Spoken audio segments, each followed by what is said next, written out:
Welcome to this edition of American Outdoors One Tank Getaways, where you can get in your car for one tank of gas and visit a wonderful upstate New York destination. Here I have Eric Francis from Bethel Woods Center for the Arts, and he's going to tell us all about the museum. He's going to tell us about a little bit about the history of the site. Eric, welcome to our show. Glad to have you on. Thanks for having me. So give me a little bit about the history. Why was this site chosen beyond other sites that they were looking at? Well, it's historic because Woodstock happened here 51 years ago, which was the culminating event of the 1960s and the granddaddy of all festivals that ever occurred. Our founder, Alan Gary, had a vision of what this property meant to the community, and to bring tourism back to the Sullivan County Catskills, it was an important piece of that whole process to do that. Well, Woodstock tried to take place initially in Woodstock and then down in Wallkill, and the event came under a lot of scrutiny by people who were afraid of hippies and didn't want that in their backyard. And luckily for the town of Bethel and for Bethel Woods, Max Yasgur, 51 years ago, said, yes, you can do it on my property. So that's why this site's important, because I think it's a real important thing to show the tolerance that Max Yasgur had for people that were different at the time. You feel some energy here when you're walking through the fields. If only these fields could talk. There is a vibe, and you can't dismiss the beauty of it when you just walk around. You can feel it, and it's just beautiful. It's a beautiful spot, unlike no other. So the museum now is open, and when did the museum open? So the museum opened in 2008.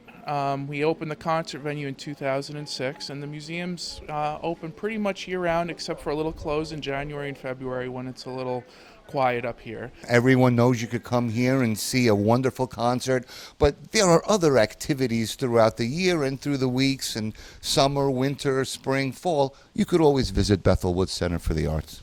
Absolutely. There's tons of community and education events that are going. Very, very important to check out our website to stay in tune to those things that are happening. Lots of festivals in the fall. It's a wonderful Sullivan Catskills destination. How important is it for Bethel Woods and this community to be here? Hugely important. I mean, Bethel Woods, since construction began, has been a gigantic economic boost to the region. It's approaching over $500 million of economic development. So everybody that can remember 2006 before Bethel Woods can clearly remember the towns that were boarded up that are not boarded up anymore, and the breweries that were never here. So it was the seed planted here in the Catskills that I think is still bearing fruit to this day.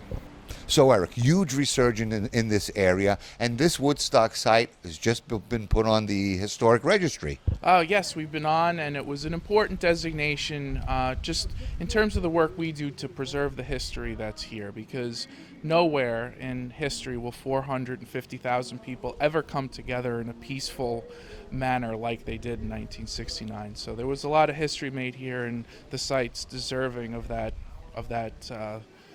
designation. Now we have some time. People are home. They're itching to do something. They're itching to get in their car and visit a destination. What's the best way for them to get in touch with you and find out what activities are going on at the Bethel Woods Center? I would go to bethelwoodscenter.org, check out our schedule of things that are happening. The museum is open throughout the fall here, and now we have a virtual tour that you can take on the property with an iPad, where you can visit all the historic areas of the site, go down to the original stage and take it all in. So check out the website. Plenty of things to do. Now, do you need a reservation, or you can just come and visit and walk right in? You can come and visit and walk right in. We do encourage people to go and do it in advance online, so we know you're coming and we're prepared for you. But right now, visitation is fine, and you can just show up whenever you have the time. Not only is this location wonderful for the people who live close by, but you have visitors, I'm sure, that come from all over the globe. They do, to see the museum and even to go down to the monument. No matter what day of the year it is, you'll see visitors from Europe and Asia. It's pretty amazing. But the site has a concert venue that holds 16,000 people. The museum and all of our festivals that we put on all over the property attracts people from all over. It's not just the region. It is a worldwide destination. I urge everyone, grab your kids, throw them in the car, show them a piece of history, bring them to Bethel Woods Center for the Arts. I'm sure they're going to walk through the museum, have a couple of great laughs to see how mom and dad looked back then. You won't be disappointed. Eric, it was wonderful having you on our show. Thank you so much. And please visit Bethel Woods Center for the Arts. Look them up online. They'll have all the information for you.